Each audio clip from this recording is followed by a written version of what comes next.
Chapter 4: Analysis of Paradise Concepts. Our ambitious task here is to identify, or perhaps even craft, the ideal concept of paradise. This isn't mere speculation. We draw upon dozens of surveys, studies, and analyses, examining what truly makes people happy. Research and social surveys repeatedly point to certain recurring elements: interpersonal relationships, health, job satisfaction, and general well-being, as key contributors to happiness. Happiness, however, is not a straightforward formula. It's a complex blend of positive emotions and life satisfaction, a nuanced state that defies simple definitions. The three elements of happiness. At the foundation of happiness lies the most fundamental and, admittedly, the most obvious condition: the absence of suffering. This includes a state of health, well-being, and a degree of self-contentment.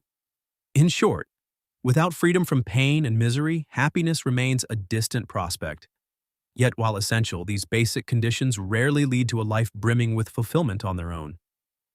Next comes the realm of relationships, a central pillar of happiness. Relationships, as it turns out, aren't just a pleasant addition to life. They're often the driving force behind our search for life's essentials. Remarkably, even when primary needs like health or comfort are only partially met, meaningful relationships can provide a deep sense of purpose and joy. From cradle to grave, we are fundamentally social beings, constantly seeking connection, communication, and a sense of belonging through friendships, love, and mutual care. Relationships weave a complex web of meaning around us, grounding us in ways that provide both resilience and a profound sense of purpose. But beyond this lies a further, often overlooked, layer of happiness: the pursuit of novelty. This encompasses the thrill of new experiences, the acquisition of knowledge, and the expansion of one's understanding of the world. Novelty feeds a continual sense of progress and self-improvement, enriching not only the individual but also the relationships around them. Personal growth injects fresh dynamics into our interactions, often sparking renewed interest in one another. Many find that the excitement of learning, the joy of fresh experiences, and the steady sense of growth contribute significantly to life's satisfaction and meaning. These three pillars of happiness: freedom from suffering, meaningful relationships, and the pursuit of continual exploration, find strong reflections in various psychological frameworks. Take Maslow's hierarchy of needs. Although his famous pyramid divides human needs into segments, it also addresses these fundamental layers. Maslow's concept of self-actualization, which embraces aesthetic appreciation, intellectual fulfillment, and personal growth, aligns closely with the idea of novelty as essential for well-being. Similarly, positive psychology identifies 5 key elements of well-being: positive emotions, linked to freedom from suffering; engagement; relationships, reflecting our need for connection, meaning, and accomplishment, mirroring the drive for growth and comprehension. Though these models offer varied perspectives, they ultimately distill into 3 primary dimensions of well-being. Psychologically, happiness thus appears as a multi-layered state, extending beyond mere pleasure or affection. It's a condition where individuals continuously grow, seek meaning, and realize their fullest potential. When contemplating an ideal paradise, it's clear that all 3 elements — freedom from suffering, meaningful relationships, and boundless exploration — must coexist. Some may see the third element as optional, but it undeniably deepens life's richness. This perspective implies that the ultimate paradise wouldn't be a static bliss, but rather a dynamic process of continuous growth and self-realization. Thus, paradise becomes not a destination, but a journey, resonating deeply with our innate desire for progress and connection. To craft such a concept of paradise, it's only fair to begin by examining those that already exist. Here, we might uncover some surprisingly logical frameworks, or, at the very least, a few starting points for improvement. Let's start with pagan primary sources. The notion of paradise in its many forms has been with us since the dawn of recorded history, emerging through mythologies that often reflect the particular character of each culture. Over time, these ideas developed into polytheistic and monotheistic religions, shaping more elaborate visions of paradise. Ancient pagan visions of paradise, however, often seem a far cry from modern ideals, perhaps even violating some basic Geneva Convention standards. In these paradises, gods are often embroiled in conflict, and the afterlife can require the souls of the deceased to engage in cosmic battles. In the few depictions where the dead find respite from earthly struggles, true freedom from suffering and death is rare, to say the least. Ancient paradises often included the deaths of animals, as feasting and hunting were considered part of the joy of the afterlife. And the treatment of women in these depictions, well, let's say they're not given much consideration beyond serving as part of the heavenly decor. Take the Viking Valhalla, for instance. Every morning, the Einherjar, Valhalla's warriors, rise and arm themselves, ready to charge into the day's battles. They fight fiercely, killing and wounding each other, only to be resurrected and healed.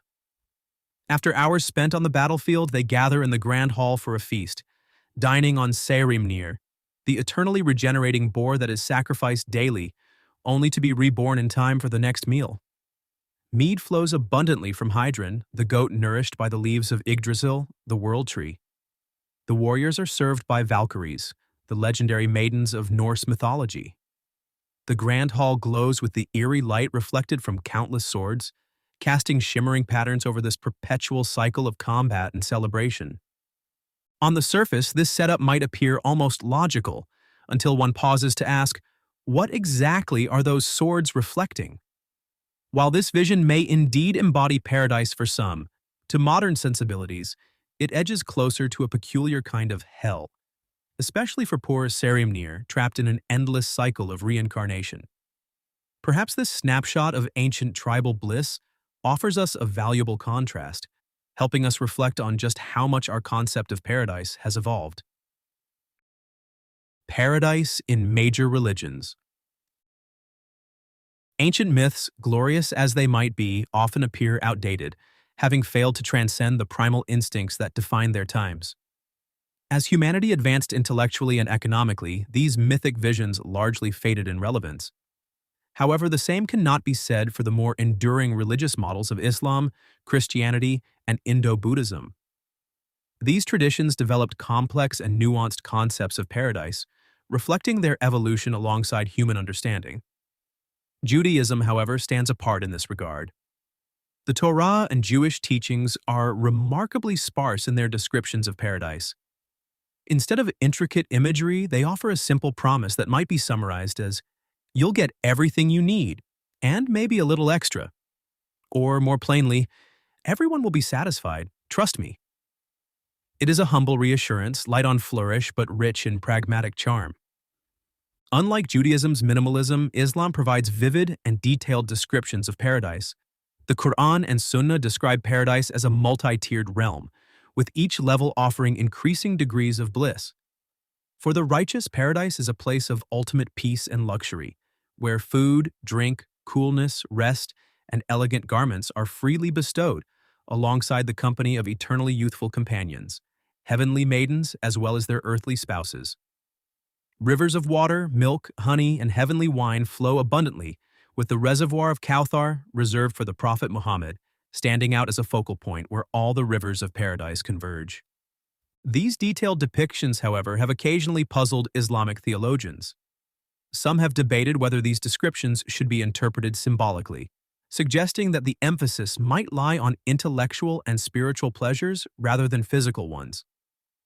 Sufism, the mystical branch of Islam, views these images as veils concealing the eternal beauty of the divine. According to Sufi thought, paradise is not about the external rewards of palaces or houris. As Hafez Shirazi proclaimed, their goal is not paradise, not palaces or heavenly houris. Their dream is to behold the Almighty. For Sufis, true bliss is found in dissolving the self into the vision of God's primordial light, where bodily resurrection becomes secondary to spiritual awakening in this life. In much the same way, the descriptions of paradise in Indo-Buddhist traditions also underwent transformations, including peculiar instances where women were denied entry into eternal bliss. This was later addressed through the notion that women could be transformed into men in paradise. Moreover, based on several unflattering statements attributed to Siddhartha Gautama, it appears he harbored significant issues with women. The interpretation of nirvana also underwent an expected transformation.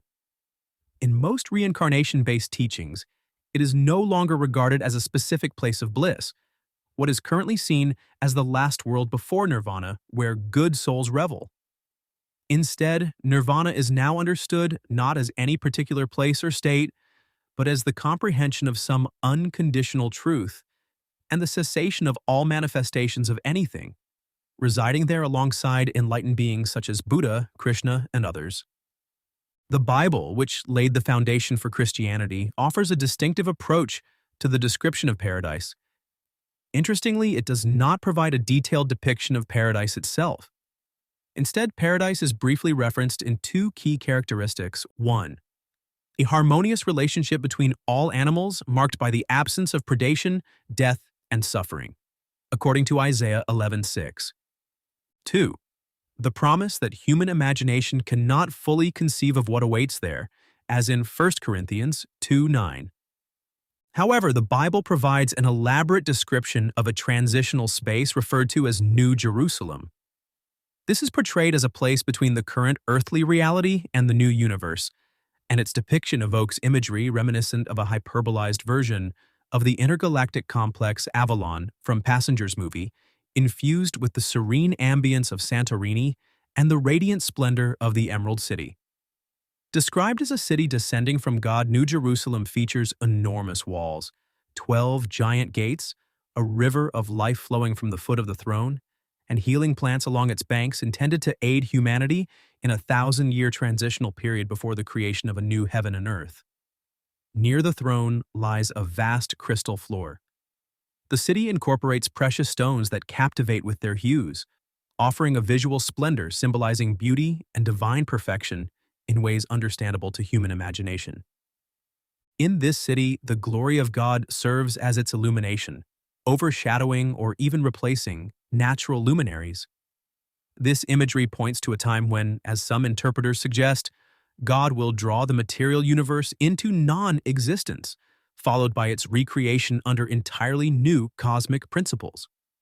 Christian theology also emphasizes an internal aspect of paradise, much like Sufi thought, with verses such as, "The kingdom of God is within you," Luke 17:21. Here, paradise originates as a transformation within the believer, with spiritual peace radiating outward to others. While Islamic and reincarnation-based religious traditions share themes in their concepts of paradise, each envisions ultimate bliss in distinct ways. For Islam, the pinnacle of paradise is the beatific vision of Allah. In Indo-Buddhist traditions, it is a final, serene presence within nirvana's perfection. Christianity, however, presents paradise as a dynamic, never-ending process of understanding, where happiness stems from an eternal journey towards infinite knowledge and fresh experiences contained within an unobservable God. Furthermore, biblical texts describing paradise remain notably abstract, a fact reflected in Christianity's unparalleled diversity of interpretations and its record-breaking number of denominations.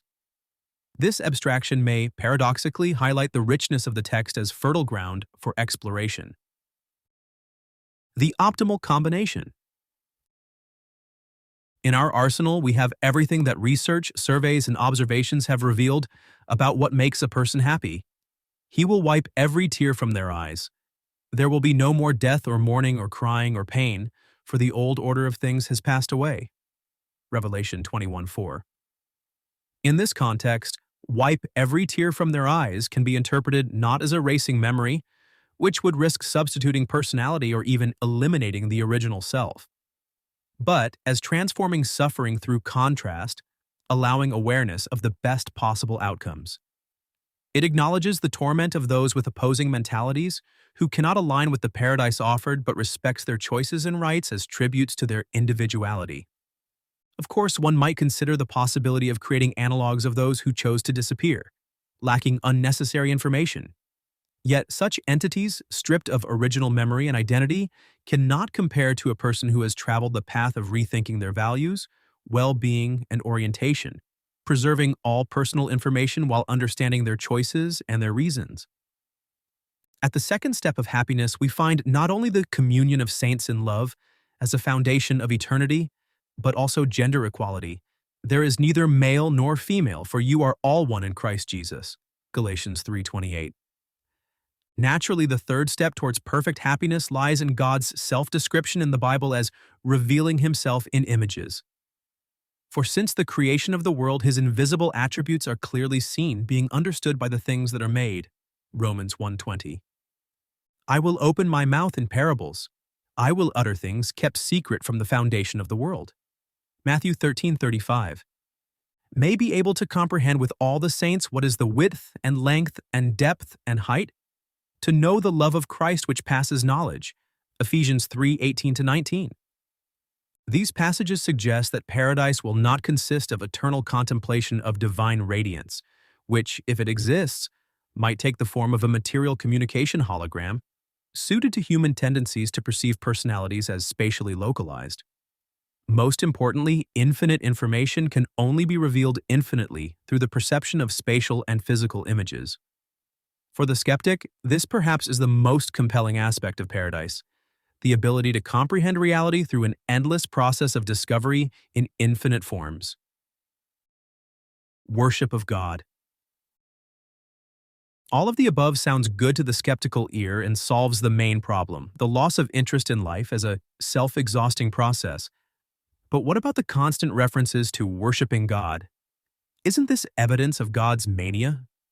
For why else would a perfect absolute, having no need for anything, require worship, sometimes sounding like a condition for being with Him? Knowing and exploring something against the background of a feeling of aversion to such a personality will simply lose all meaning if there is even time for it due to continuous, eternal praise and worship. However, the Bible does not describe worship as an endless contemplation of God with synchronous swaying from side to side. The Bible speaks of an inner state of delight, not from literal contemplation of God, for it is impossible to see infinite immaterial information, but from knowing Him through what He will reproduce in tangible images comprehensible to us. These images will allow us to interact with Him and understand His wisdom, love, and care. In fact, the original, undistorted material patterns are expressions of His thoughts. Of course, the Bible also mentions a schedule for forums and times for general meetings, to share experiences and feelings resulting from personal comprehension of God through observable facets of reality. Certainly, this does not mean that God will not speak to us verbally. It will cost Him nothing to localize Himself simultaneously to individuals or groups of people distant from each other, and over a cup of tea, assess how well we have assimilated a new portion of figurative information and whether we are able to convey it in words. The emotions a person experiences through this process can be described as a state of worship, an admiration and desire for life in all its facets. In the current reality of God's non-intervention, however, this often seems like nothing more than a temporary state, vulnerable to destruction by entropy. Perhaps God's insistence on focusing on Him and cultivating admiration stems from the idea that this reality reflects not so much His direct thoughts, but rather our own. Our destructive thoughts and actions, both toward one another and toward external reality, establish the conditions necessary for the emergence of entropic patterns in nature, shaping a world that mirrors our inner turmoil. Thus, God's emphasis on Himself as the source of undistorted life acts as a remedy, countering these distortions and reminding us that when a person ceases to admire life, they risk losing the desire to live altogether. It is noteworthy that admiration is an indicator of mental health. Of course, the expression of emotions may differ in people with varying mental states. These differences can also be individual, but it has been observed that the capacity for empathy upon which admiration depends is significantly lower in many mental deviations. For example, in some forms of psychopathy where the condition results in a complete lack of empathy, the individual either becomes narrowly fixated on a specific area of admiration, which often leads to perversions, or cannot admire anyone at all as they consider themselves the measure of all things. For such a person, everyone else is reduced to objects, tools, or threats. The more a person is concentrated on themselves, the less healthy they are. Apparently, God also takes into account that the absence of admiration or its misdirection can lead to the destruction of personality, gradually narrowing one's perception of reality until it would shrink into non-existence. Radicality of ancient texts. Why then Does the Bible contain harsh and crude formulations that appear to contradict the character of God, leading to confusion about his nature? On the one hand, he shows extreme self-denial and gives everything he can for the sake of humanity, yet then appears to demand admiration in a way that seems excessive, as if it were the ultimate goal of salvation. Perhaps the answer lies in God's consideration of all levels of perception across different epochs. Naturally, a compromise was made to accommodate the most primitive stages of understanding, where simplicity and directness in presenting information were prioritized over complexity to achieve the desired outcome. Much like with children, where commands often take precedence over explanations, the categorical nature of instructions ensures their well-being even if they cannot yet grasp the reasoning behind them. Thus, the New Testament authors referred to the Old Testament as a schoolmaster, using images, terms, and visual practices tailored to the cognitive level of ancient audiences. But solid food belongs to those who are of full age, that is, those who by reason of use have their senses exercised to discern both good and evil. Hebrew 5:12-14. Similarly, the prophet Daniel foresaw a time when knowledge would increase, stating, "But you, Daniel, shut up the words, and seal the book until the time of the end. Many shall run to and fro, and knowledge shall increase." Daniel 12:4. This suggests that the initial information began as a set of minimal commands rich with meaning, unfolding over time as new knowledge emerged. These insights complemented the foundational truths, forming a logical continuum that expanded with human understanding, consistently addressing the growing imbalance between competing concepts of reality, such as the laws of life and their alternatives. Certainly, this depends on the presence of individuals capable of decoding these meanings, logical receivers who align the information with its intended purpose. In earlier stages, this role might have been fulfilled by prophets. Without such figures, the information ceases to evolve and loses relevance, possibly because sufficient prior insights exist, or because no one else will ever accept it. This dynamic does not imply that those whose personal realities conflict with God's objective reality are unfit for life under the future laws of life. Rather, it highlights an increased risk that such individuals will reject these laws, firmly believing that their perspective is the only reasonable and satisfactory one. This condition is powerfully illustrated in Fyodor Dostoevsky's The Grand Inquisitor, where the religious leadership asks the returned Christ not to interfere, as his corrections might undermine their authority and dismantle the reality they so painstakingly created. Ultimately, they expunged God from their harmonious world, as they were unable to overcome their entrenched sense of self-righteousness. Those who, by God's providence, cannot overcome this inner sense of being right will be spared from suffering. Of course, as we have mentioned, their self-awareness could be replaced with a duplicate, but these would no longer be the same individuals who were removed. If you rolled your eyes thinking, well, you can twist any absurdity into a noble and logical model, let me assure you that is not the case. To achieve such coherence, at the very least, you need 1. A reference to attributes inherent in the idea itself that correlate with the text, such as God is perfect, needs nothing, and desires maximum happiness for people. 2. An indication in the text that the information was presented in a primitive form requiring analysis, evident in the progressive revelation of these meanings through prophets. 3. Logical compatibility between the original expression and its semantic conclusion, avoiding contradictions. For example, God requires worship evolves into God does not need worship, or worship is a form of admiration. Transitions to worship becomes rejection only when distorted by misunderstanding. 4. Correspondence to the broader context where the explanation integrates harmoniously with other principles without discarding them.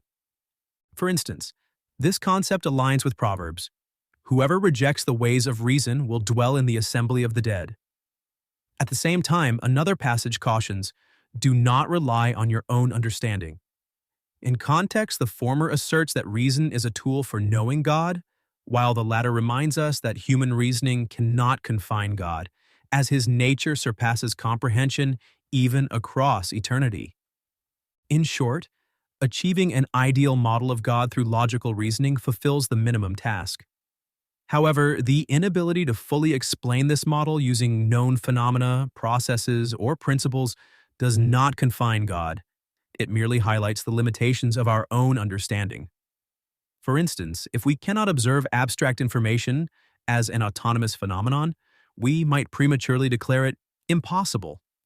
But if God is localized in space while boundlessness and omnipresence are attributes of consciousness, then the localized aspect cannot be considered perfection. It becomes a fragment or rudiment of perfect consciousness. If localization is derived from consciousness, it functions as a tool for God's purposes, not a limitation. Suggesting otherwise would be akin to tethering a cow to a stake and calling it free, no matter how holy you declare the stake or the cow. Creation itself is localized not because God requires it, but to preserve its distinction from Him and prevent it from merging into His boundless nature as a single unified being. Through our understanding, we recognize perfection's possibility, even if we cannot explain it within our limited framework.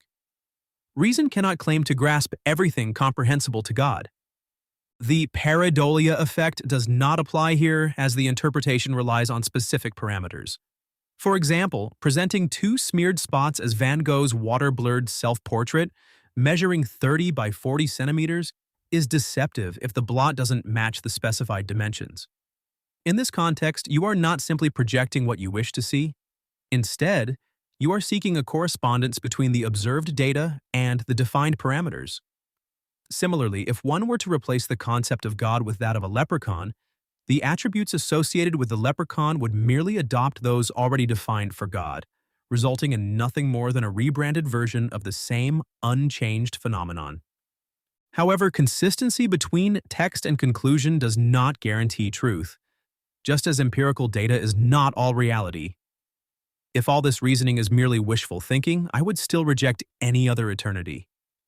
Red-hot sandals boiling my brain might sound unpleasant, but at least my thoughts would remain active, unlike the mental stagnation of some paradises.